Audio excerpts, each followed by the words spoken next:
What a group. What a group. This is the great Steve Wynn. Hi, Steve. Hello, everybody. What a group of good friends. We're going to bring this place back. It's not so good. I thought it was going to be this beautiful. I hadn't been there in a while. I said, this is going to be beautiful. It's not looking too good. But we're going to bring it back. Why don't we sit down, tell you about our day. Should I tell you about the day first? My little conversation with a nice gentleman named Vladimir Putin.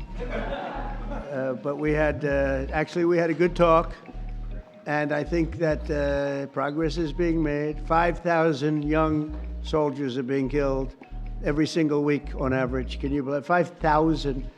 And it's actually a number probably worse than that, in addition to other people that are being killed in towns. And we're trying to stop it. It's a bloodbath. It's an absolute bloodbath. I've seen satellite pictures that are so bad, so horrible, and it's to think that in this day and age we're living with this horrible thing that's going on, and we're doing the best we can. This was not our war. This was not me. We're doing something from the last administration. How they allowed that to happen? It wouldn't have happened. It would have never happened. And you know, the Ukraine-Russia wouldn't have happened, but. I'll tell you what else wouldn't have had. October 7th would not have happened. This was a terrible thing also. A lot of bad things happened in the last 4 years.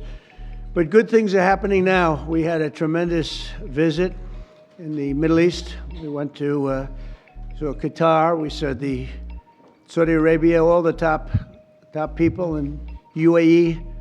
And we brought back about $5.1 trillion. That's not bad. That's not bad. And it's being credited as one of maybe the most successful visit that anybody's ever made to any place. There's never been anything like this. Hundreds of planes, big wide-body planes ordered. Boeing, getting them from Boeing, but I think an order of 148 planes. It's a lot of 777s. Those are the big ones, or the 787 Dreamliners, and orders of everything. The AI is going wild. I hope it's as good as people say, because otherwise some people are going to be pretty disappointed, but it seems like it is. A lot of smart people are doing it. But massive orders into our country. We did 1.4 trillion in one case. We did 2 trillion in another case. Numbers that nobody's ever really heard of before. And our relationship is fantastic with those 3 beautiful places. I mean, they're incredible. Money is like no place else, probably anywhere. Well, we have more money, but we didn't use it right, but that's all right. Now we're starting to. We were losing in trade $5 billion a day, and now because of tariffs and other things, we're making $1 billion a day, and the tariffs haven't even really kicked in. It's a big difference. It was, for the last 4 years have been a disaster for us with trade and frankly with everything else. So we're here for a different reason tonight. We're going to have to fix this one too. We're fixing everything. We're going around Mr. Fix-It, Mrs. Fix-It. Anybody want to join me? But the Kennedy Center, when I said I'll do this, I hadn't been there. That's the last time I'll take a job without looking at it. And but it's got a tremendous amount. Lindsey Graham and some people put in the budget, either 200 or $250 million. Money was spent there. Tremendous amounts of money was spent there over the last 10 years. I don't know where they spent it. They certainly didn't spend it on wallpaper, carpet, or painting. And they had over $200 million was spent. So I don't know what's going on. Pam, are you here? You hear that? Look, when I hear that, I say, what? Where, Pam, where did all this money go? It's crazy. It's crazy what's happened with our country in that regard. You know, it's to build things. Go back to the Wollman rink. They went for years, 12 years without getting a rink, and I got it built in 3 months for a fraction, like a tiny fraction. They had spent over $20 million. They never got it opened. I said, I want my kids to go ice skating before they're too old. They don't want to go ice skating anymore.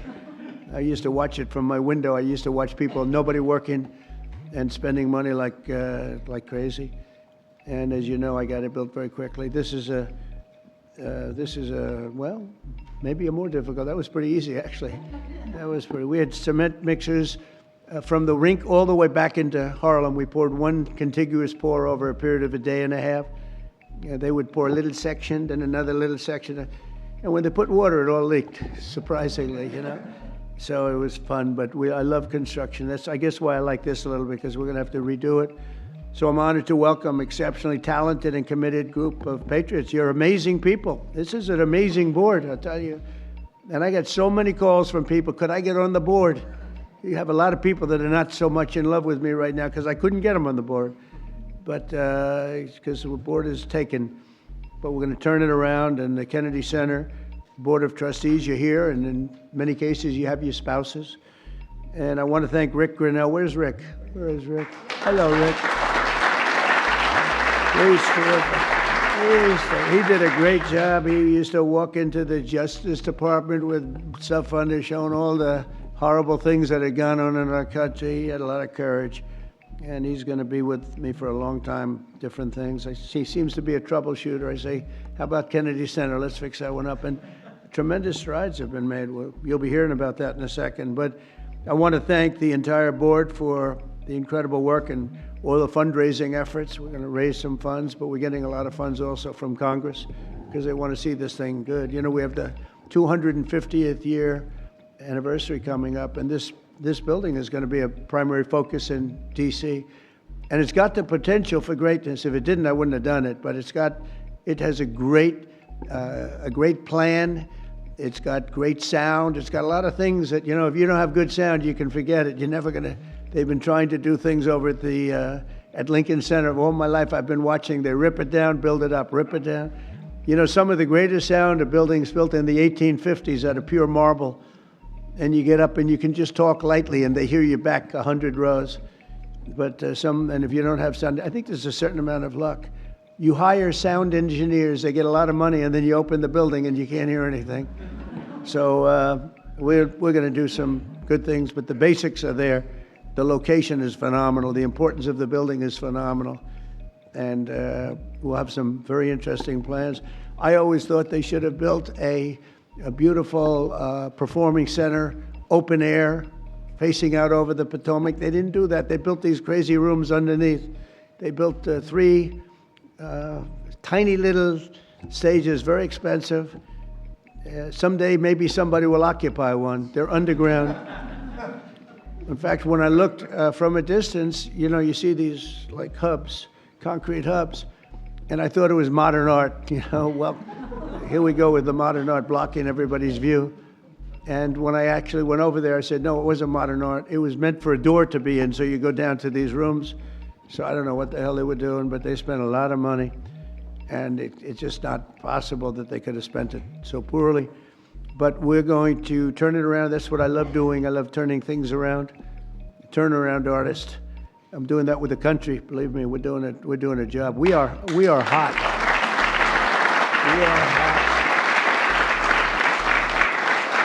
The country is hot. We, in a short period, look, we've been there for 100 days plus a few days, and as they said, the king of Saudi Arabia said, your place, your country is a whole different image now. We were a laughing stock, an absolute laughing stock, but we're not a laughing stock any longer. And, I was talking to, as I said, President Putin for 2.5 hours. That was being very seriously listened to. We don't like what's happening. We don't like that we should have ever been involved. Would have never happened. But we're respected again as a country. One thing that I tell you that I think is amazing, if you remember about 8 months ago, the big story was that nobody wants to join our military. We couldn't have any, people weren't joining. And they weren't proud of our country. They weren't joining police forces all over the country, Houston, Dallas, all over the country, New York. And now we have a record-setting enlistment in the military. Think of that, record-setting. The most in 38 years, but it's probably more than that. They started taking the numbers, Susie, 38 years ago, right? But the most in 30 years, probably the most ever, I don't know. But we have record-setting young people that want to join the military, and that's incredible. To have that is just absolutely incredible. And to think that 8 months ago we were all listening to the fact that this was before the election. 8 months ago we were listening to the fact that we wouldn't have any, we wouldn't have anybody in our nobody. Army, Navy, Air Force, Marines, Space Force. I'm so proud of Space Force because we got that going. We started Space Force and they wanted to terminate it, and the military backed up.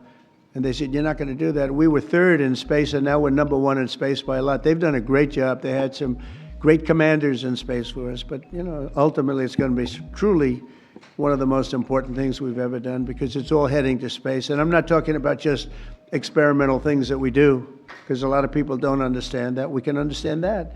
But we're, in terms of defense and offense of our country, it's going to be very, very important. We're number one in space by a long shot.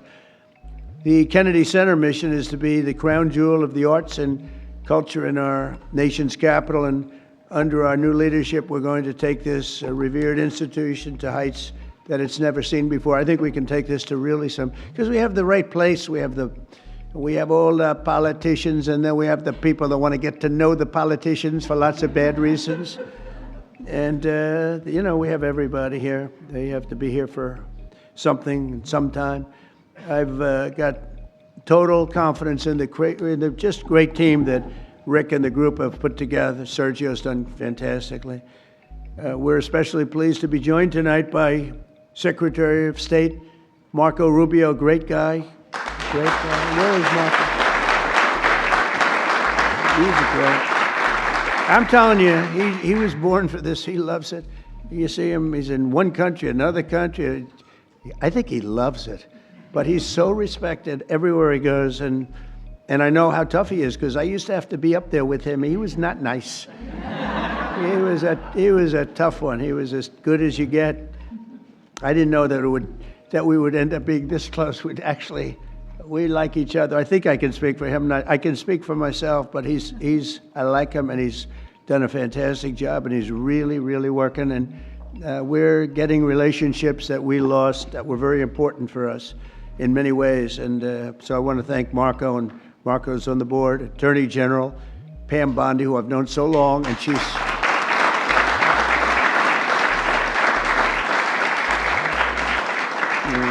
she's married to the best looking guy in the room, I must admit. But she is the man. She has been amazing. She's so respected, and she's really delving into some tough territory. She sees what's happened and what's going to happen, and she knows before anybody else. She's just a fantastic person. She's got a great staff that's surrounding her, and I think she's just a star. But I've known that for a long time. I'm not surprised at all. So thank you very much, Pam, for the job you do. And by the way, she was the Attorney General of Florida, so she had plenty for a long time and never had a problem. I can't remember a problem. And she kept everybody safe, and they felt very secure. Now she's doing it on an even bigger. Who would have thought it would have been a much bigger level, right? But she gets it. Secretary Howard Lutnick is here with his wife Allison, and he's great. He went with us to that incredible 4-day little journey that we had, and we saw some things that were incredible. But everybody respects him. Did a great job in business. He built a firm twice. His firm was at the top of the World Trade Center when the planes hit, and he was amazing story. He was always Allison. Good job. You got him to take your boy, right? Years ago on that horrible date, when you think of it. So Howard would always be. He was built Cantor Fitzgerald. And he built it in a very top firm. They had the top 3 floors of the World Trade Center, the building, the first building that was hit. And he was always there at 6 in the morning, 5:30 in the morning. A lot of the stock guys, they have to do that. Someday you'll explain to me why. Probably insider trading, Pam. I don't know. It's probably. But whatever the hell reason, he was there always at 5:30 or 6 o'clock. And first time ever, like almost ever, his wife was after him for years to take their son to school. He was a young boy, very young, like early grades, and he would say, no, I can't. This was years after like 2 or 3 years of being harassed by Allison. It was very tough. a great wife, beautiful wife, but she's very, very tough. And finally, he did it. He took his boy, and it was on that day, and he dropped the boy off at 8:30 and started driving down the West Side Highway, and he would have been in that building, and every single person died in your firm. He had lost everybody.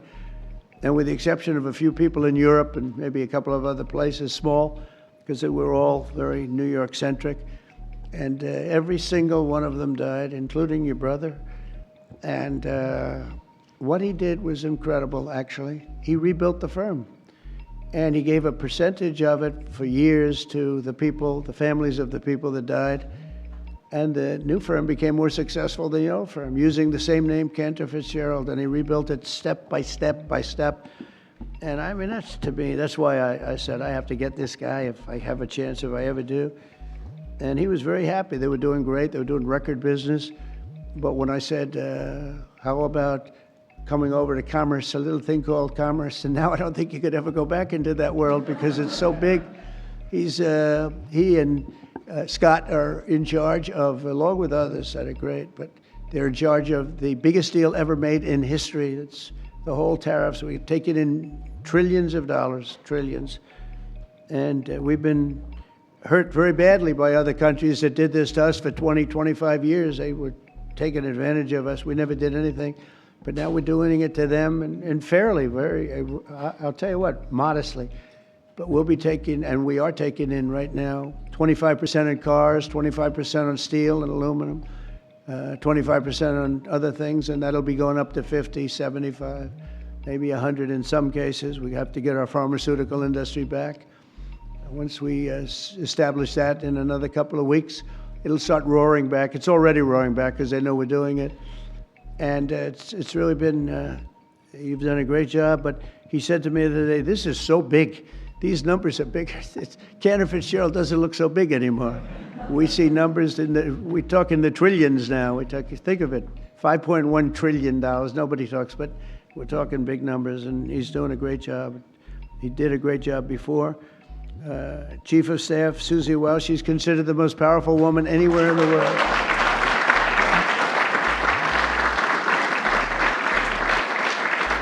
She is. She's the most powerful woman in the world. A lot of people are saying that, but she had a couple of articles, and I said, it's actually true. She can wipe out a country with just a mere phone call. Think of it. That's the end of the country. But she's great. She's been, I knew because we won Florida 3 times and won it. Florida didn't used to be a red state. It was a blue state. When I first ran, that was a blue state. And now it's a seriously red state.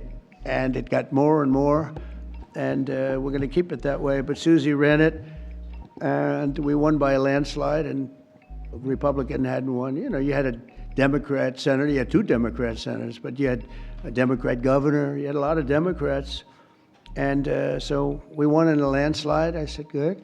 Then the next time I won again in a much bigger landslide, and anybody I endorsed also won. And I said, that's good. And then when it came time to do this, after the election was rigged, the second one was rigged, whether you like it or not, it was rigged like nobody's ever seen. And now people are seeing it. Now people don't even fight me. They used to say, sir, it's not really that nice to say. I'm an honest, it was rigged, and unfortunately that's what happened. You look at some of the things that happened, all of these things would have never happened. But when it came time to thinking about doing it again, I didn't think I'd have to do that. I said, I think I'm going to take that woman, my friend now, but at the time I didn't know. Her father was Pat Summerall, who was a great football player, was probably a greater announcer for 28 years for the NFL. But that tells me, because I'm a big believer in the genes, person's genes. And Susie was, I said, let's use Susie. She did a great job in Florida for me twice. We beat every Democrat by numbers that they never saw before. I said, let's use, and she took over, and she did great. Chris was fantastic, but she had a group of people that she brought with her, and there was no looking back. We started off leading by a lot, and it only got bigger and bigger and bigger. We had a couple of challenges that didn't work out too well, worked out well for us, but Susie was fantastic, and now she's the chief of staff of the president, and she really makes it work. And she's the first woman, this is shocking to me, because, I thought we were beyond that. First woman chief of staff in the history of the country, right?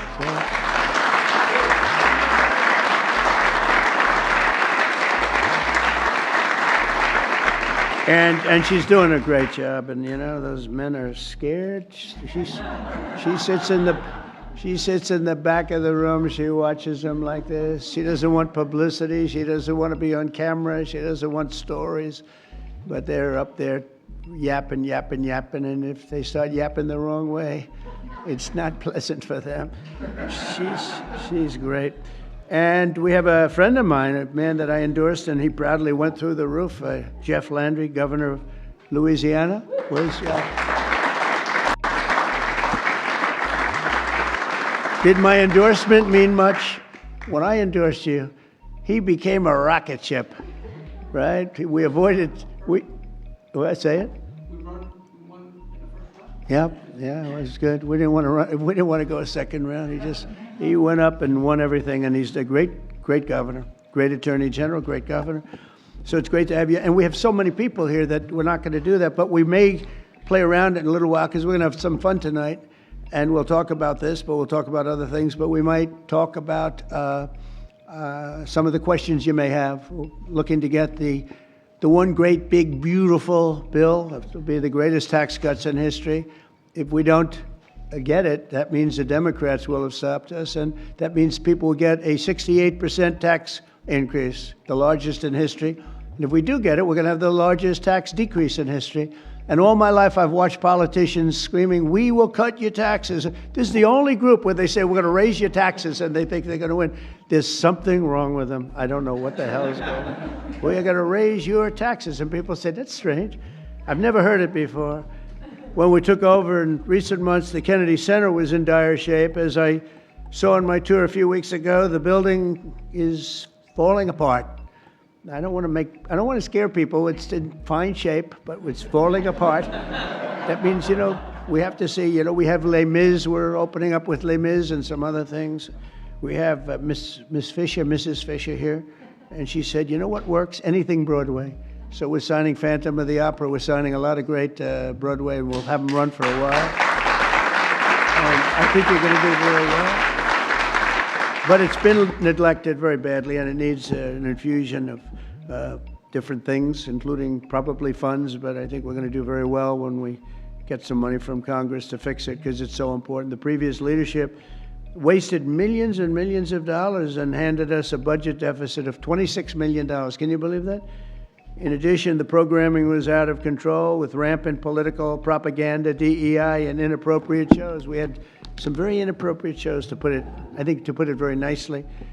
They had dance parties for, quote, queer and trans youth. And I guess that's all right for certain people, quote.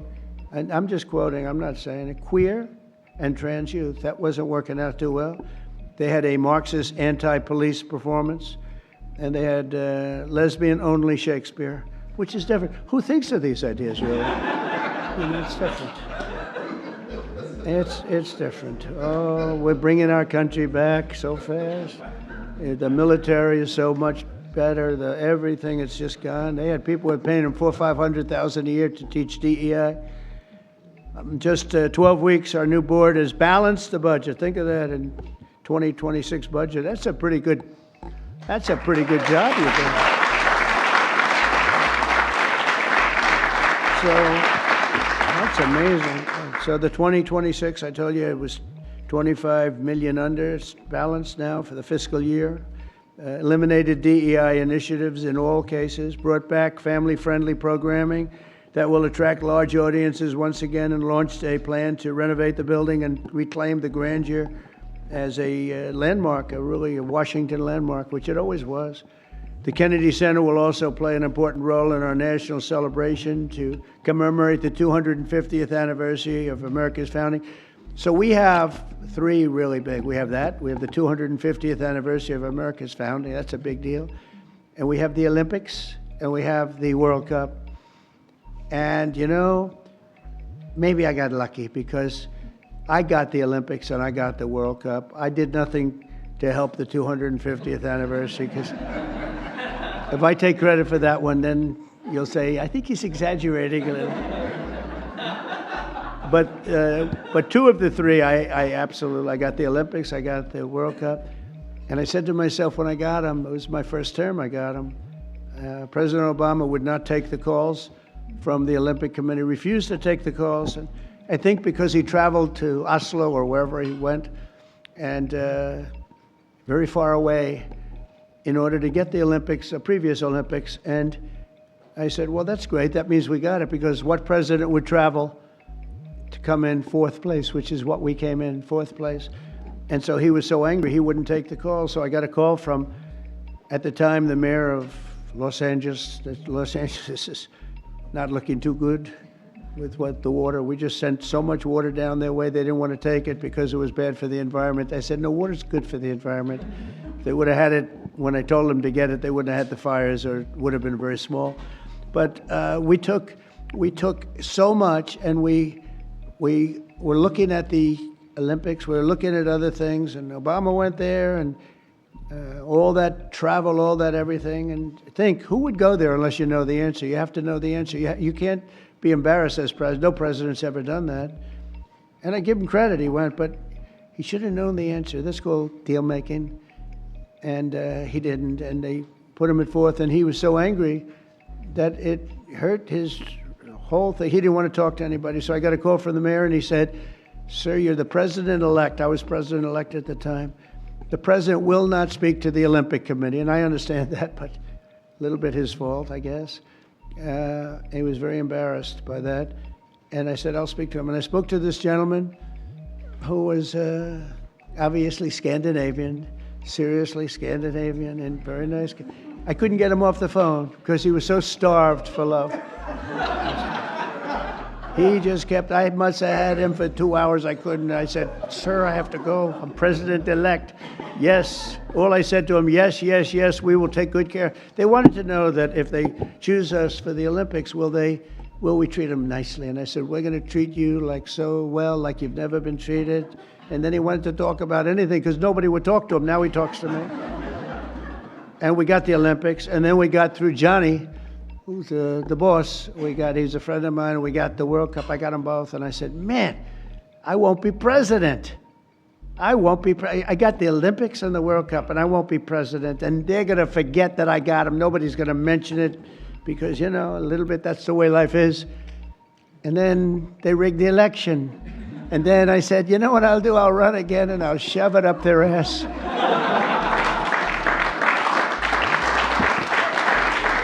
And that's what I did. And all of a sudden, I then realized, I said, you know what?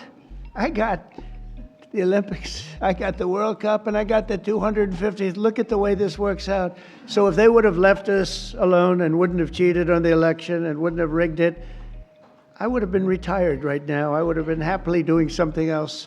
And instead, they have me for 4 more years. Can you believe it? Yeah. So it has it. Yeah, it has it. So instead of putting forward programming that tears our country down and tears our country apart, the Kennedy Center should be the nation's premier venue for lifting up the best of our country and lifting up the American arts, theater, music, and culture. And together, it's really an honor to be with. I mean, I have so many friends on the board. This is a hot board, just like we have a hot country. You know, we have a hot country. Our country was stone cold 8 months ago. It all began on November 5th. Does everybody know that was Election Day?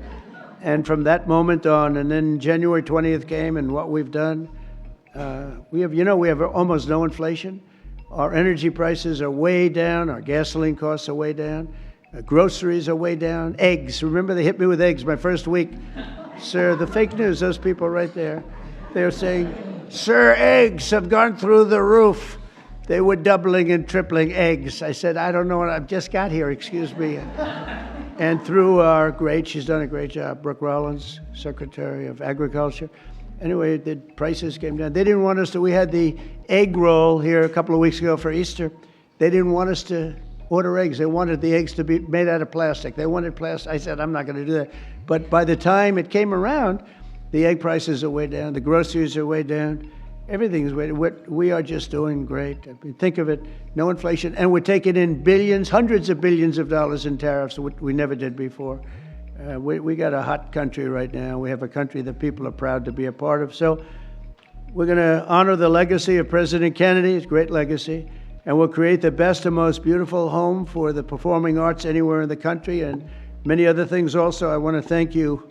Again, we're going to have some fun working together. We're going to make this a fun project. That's what I thought until I walked into the building. I said, this won't be the fun I thought, but it is fun. I like to create. You like to create. Most of the people in the room like to create, just like Bob Kraft created the New England Patriots. He happens to be here.